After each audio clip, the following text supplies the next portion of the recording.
Hi, in front of me is Huawei Honor 20 Lite, and today I would like to show you how you can connect this device through Bluetooth. Start by opening settings and choosing Bluetooth.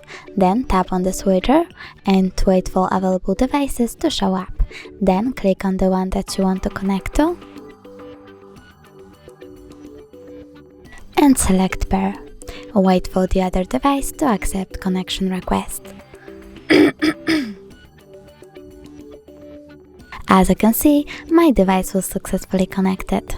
If you want to forget this connection, click on this gear icon over here and tap on pair. Thanks so much for watching. If you enjoyed this video, don't forget to leave a like, comment and subscribe. Bye!